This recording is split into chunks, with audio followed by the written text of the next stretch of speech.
And I'm not talking about social media, I'm talking about social tribe. One I think might be a killer, one might be a savior. The incidence of loneliness is off the charts in the United States, and the impact that it has on people is profound. We need friends. Let's make America social again. I find that when I sleep less, I have to pay for it during the day and the next night. We don't have a sleep bank. So if you sleep 9 hours on Monday, it doesn't mean you can sleep 4 on Tuesday. We need to move often, occasionally with ferocious intent. You need something that gets you out of bed in the morning. Hi everyone, from Round Glass, this is Living with Sunny. I'm your host Sunny Singh. Today our guest for our conversation is Dr. Howard Lux. Dr. Howard has done a lot of work. He's an orthopedic surgeon, by the way, has done a lot of work in longevity and related areas and what causes it and what can enhance it. Dr. Lux, welcome. Thank you, Sonny. It's a pleasure to be here. So let's talk about your book, Longevity Simplified, where you talk about aging in America and how the American population is aging unhealthy, growing unhealthy as they age, right? It's just like I've seen a lot of people do that. I'm a victim of that, right? Sometimes I just don't take care of my body as well as I should. But I want to live well and I want to live old. Is it that we are just lazy or we just don't understand the process of what longevity really means, what living long and living well means? What is the gap here? What is the delta here to nudge people into living well and living long? There's a huge delta here. And the issue is, one, our medical system, right? We're geared towards treating disease. We're not geared towards prevention. And you and your listeners will have to excuse me. I just stutter and have for 50 years. So we don't spend enough time explaining to people what the cause of disease is, that heart disease, dementia, the inability to remain strong and get up out of a chair, the need for insulin medications is all related. They don't understand how the science of how exercise, how a better diet, how sleeping will help to correct a lot of these metabolic and chronic disease issues. And if you do look at type 2 diabetes, hypertension, look at dementia, all of these things that are prevalent in the US is still growing and getting worse. This physical decline that happens year after year.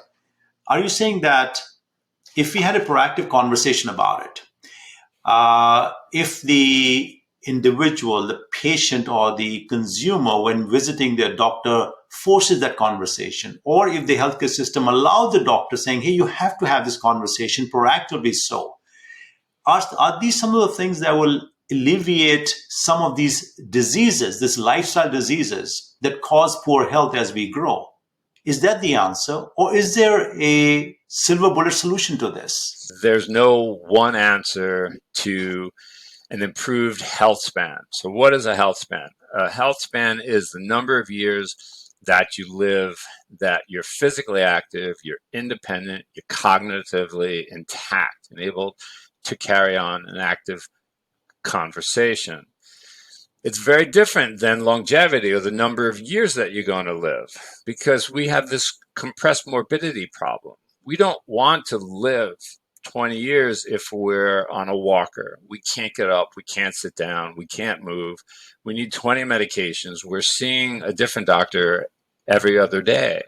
So the idea of Longevity Simplified, the book, and the idea of longevity is to improve your health span, to improve your ability to remain active, cognitively intact, for a far longer time. If you look at centenarians, folks who live to 100, they have a genetic advantage, there's no doubt, and they die of the same diseases as us. They just do so very rapidly after a long, successful, and happy and active life. Interesting. Let's talk about a little bit about working out and being active, movement. And you said there's a difference in working out and being active. What is the difference? Look, the majority of people hate the idea of exercise, right? We all have our bubbles online. I'm a runner. My best friends are runners. All the people that, who follow me on Twitter are also runners. But I very much know and realize that for most people, exercise is work, it's sweaty, it's painful, and it's super annoying.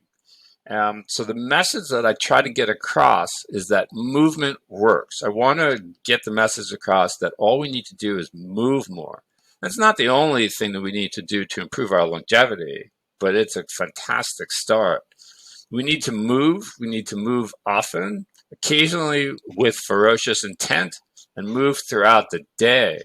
There's plenty of research that shows that if you get up and walk for 2 miles in the morning, but then spend the rest of your day sitting all day, you've lost a lot of the benefits of that 2 mile walk. That doesn't mean you shouldn't do it. It means that when you get to work, you shouldn't park in the spot that's closest to the door. You should park further away. Um, you should take the stairs, right? Up two, down 3 floors. You should try to make your day a little harder. Try to get a little more activity. What is your point of view on how food and longevity come together? I don't like to stress one single diet. I personally am mostly vegetarian with a good amount of fish. Will I eat meat on occasion? Sure. I think we suffer from eating a caloric excess. Um, we take in far too many calories based on what our needs are. Because people are mostly inactive, we have very low needs, yet we take in far too many calories, so we gain about half a pound a month, a quarter pound a month. Over a number of years, it really starts to add up. So there are ways to manage this. If you eat certain foods such as high protein and high fats, hopefully unsaturated fats, they're more filling. They're more dense in calories, especially the fat, but high protein is more filling. So if you concentrate on healthier foods, higher in protein content, a little fat, you're going to be fuller. You won't tend to eat as much. And here's where being active is important. So if you get up when your meal is done and you start walking around, you're not going to bring the box of Cheetos up to the television with you. We have to try and find and identify these weak points that we all have, right? We all put, not all, but many will put cream in our coffee. We'll snack heavily at night, or we have to have a bagel on the way to work. We all have these areas where we have a big win available to us. 100 calories saved each day over years is going Adds up. to turn into a lot of weight loss. I also believe that in the order of priority, if you don't get enough sleep, you'd rather get enough sleep than saying I have to get up early in the morning and work out or do yoga or whatever. And when I don't feel I'm getting enough sleep that night, I will postpone my morning routine a little bit and saying, let me get proper sleep. Because I find that when I sleep less, I have to pay for it during the day and the next night. So I might as well Right. take the extra hour or two, get my sleep quota in, and then wake up to a great day. It's so important. It's so misunderstood. Um, Almost no one requires less than 7 hours of sleep. They think they do, but they don't. Um, if you from a physiological perspective, so your heart, your lungs, your insulin resistance, your brain, and your cognitive function, there are no systems in our body that are not adversely affected by a lack of sleep. And we don't have a sleep bank. So if you sleep 9 hours on Monday, it doesn't mean you could sleep 4 on Tuesday. You're still going to feel like crap on Wednesday. You don't bank these hours.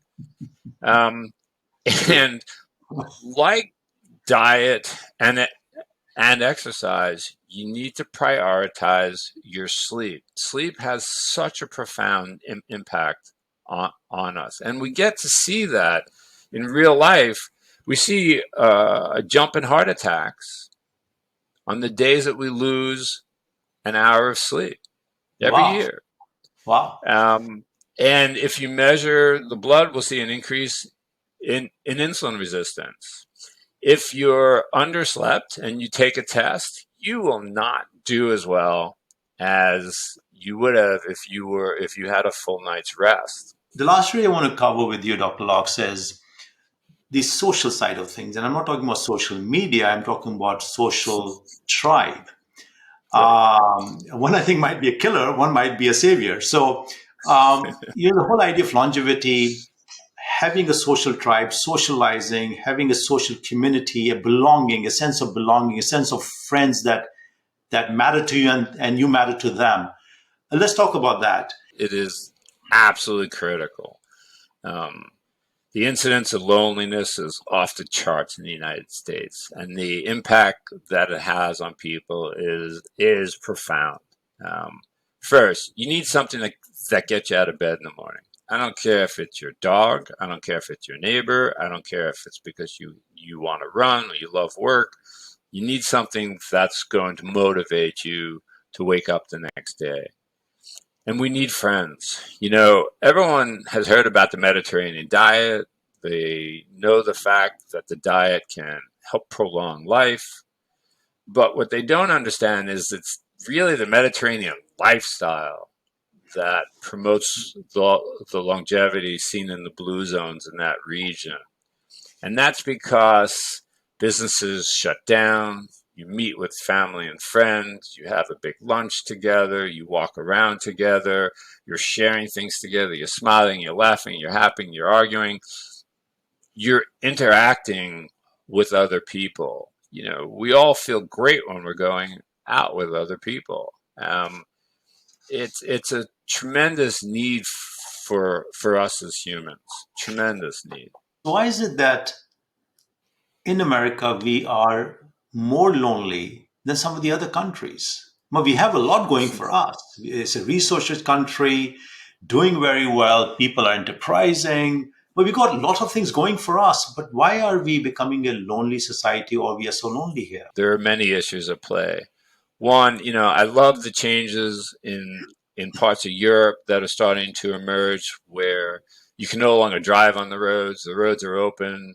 Folks are out on bicycles. There are tables throughout the road so you can sit and eat outside. It encourages you to be social. It encourages you to move around. Uh, Otherwise, we're in our car. We're going from our garage to our cubicle. Where if we have free time, we pick up our phone.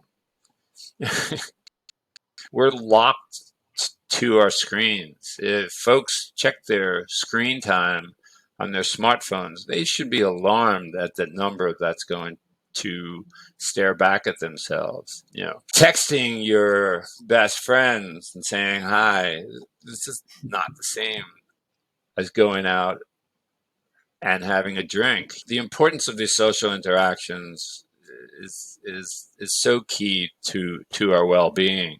I guess I need to make something, a plan for something else that we need to actively pursue, and that's rebuilding and rekindling our in-person friendships and appreciate our family. They shouldn't just be there in a time of need, but they should be there just for a time of sharing. It's almost like we have to say, let's make America social again. Yes, in-person social. Thank you, Dr. Locks, for joining this conversation. It has been, the only word I can use is two words: meaty and material. Thank you.